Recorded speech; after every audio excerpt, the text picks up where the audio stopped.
All right, what is up, guys? So today we're going to be talking about what makes a deal a good deal and something that my team and I would be interested in pursuing. Now, before we get into the meat and potatoes, I want to start out by just reminding you, do me a huge favor, please smash that like button for us, okay? If you're getting value from these videos, if you get anything from today's video, hit that like button. The reason this is going to help us out so much is that this is how YouTube is going to recognize whether this is good content or not. The more likes that we get, the more YouTube's algorithm is going to boost us and get our message and what we're talking about here in front of more eyeballs, okay? So do us that huge favor, hit that like button. If you haven't already, I'd also encourage you to go ahead and subscribe. This way you'll get notified about every single new video that we put out. We're constantly putting out new content with the objective to make you a better real estate investor, a better investor overall, and one step closer towards the ultimate goal of financial freedom.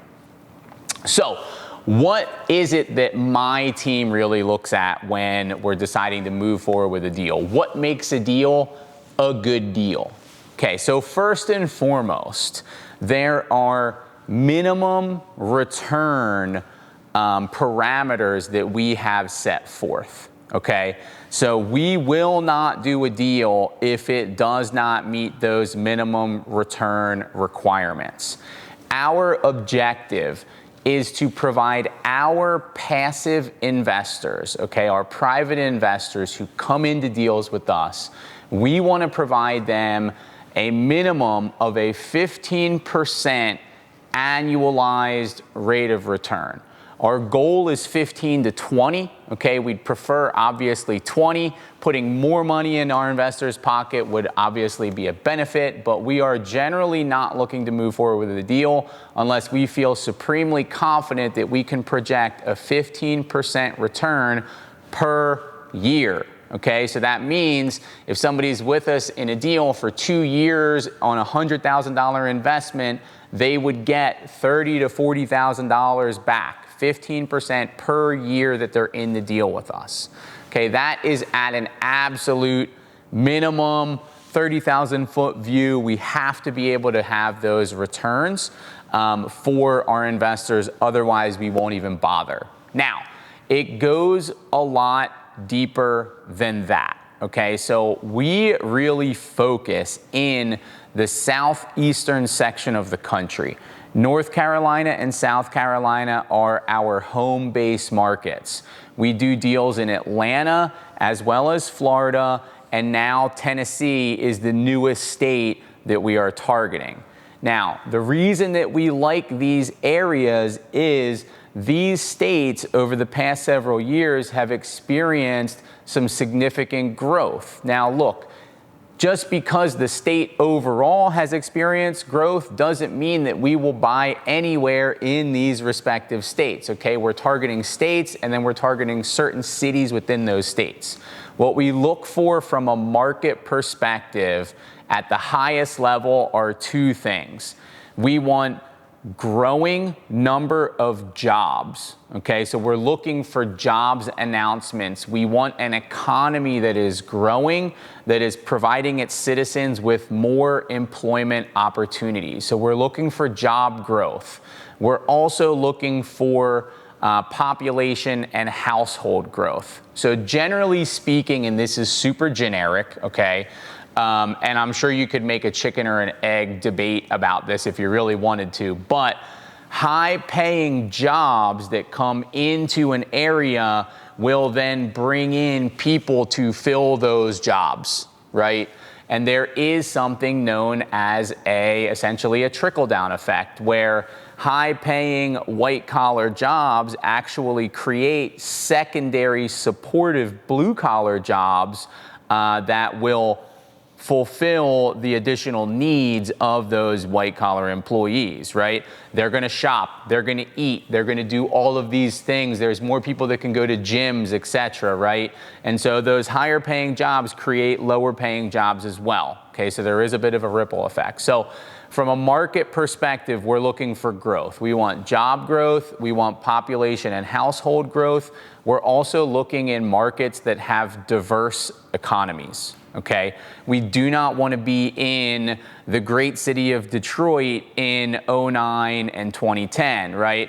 Automobile industry took it on the chin, and Detroit, right? Detroit values plummeted. They're still trying to get Detroit back straightened out. Okay, so we are always looking to be in a city, in a market, in an economy that is buoyed by multiple industries, not just one.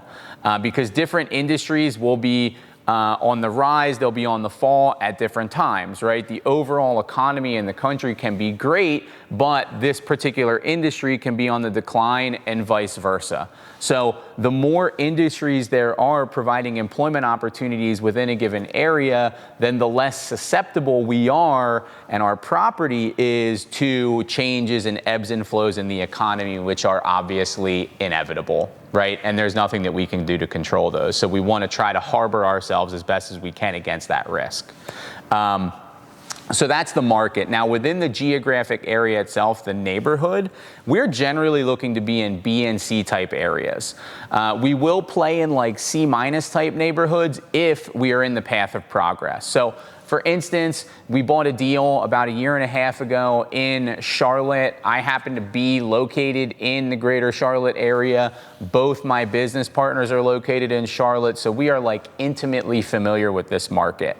We bought in an area that you could argue is a C minus E kind of area. It's a little bit of a rougher section of town, but that neighborhood is literally adjacent to one of the 3 hottest neighborhoods in all of Charlotte, okay? And the path of progress, what we're seeing is that hot neighborhood that we're right next to, the development is starting to bleed over and closer to the subject property that we acquired. So literally, you could hop in your car and you could start in the hottest section of town. You could drive towards the complex that we built and you would see different projects along the way. Oh, look, there's a house that's being renovated there. Oh, look, there's a brand new church that's being renovated there, right?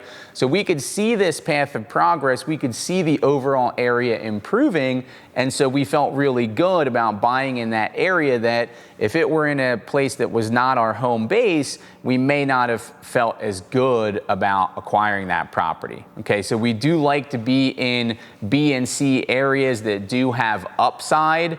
And so we're constantly looking for and aware of that path of progress.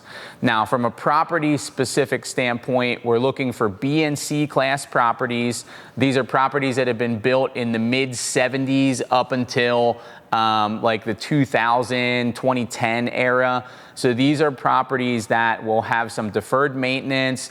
They'll have some upside to them, right? So some value add components, areas we can come in, spend some money, improve the overall value of the property, increase the rents, the revenue that the property is generating. The great thing about commercial real estate, multifamily real estate, it's evaluated based off of the income that it produces.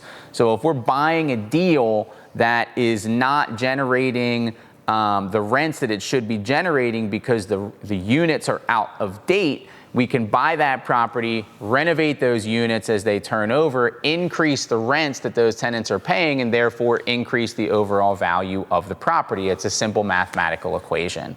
So we're always looking for deals that have some sort of value add component to them. This could be a physical renovation that we do, which allows us to increase the rents and therefore increase the overall value of the property. We may be looking at a deal where the current owner is paying the utilities, and simply by having the tenants pay some of those utilities, you would decrease your expenses, you would increase the overall income that the property is generating, and you would increase the value of the property. Okay, so there's all kinds of different ways that we can do a value add deal, but that is one of the requirements that we're always looking at prior to buying. We also are always looking at something that is very size specific, okay? So our objective with deals that we're buying is that we can have full-time staff on site, So what we've discovered through time and by doing deals, that about 70, 80 doors or so is about the absolute smallest a property could be, in order for the property to support a full-time leasing manager in an office and a full-time maintenance person.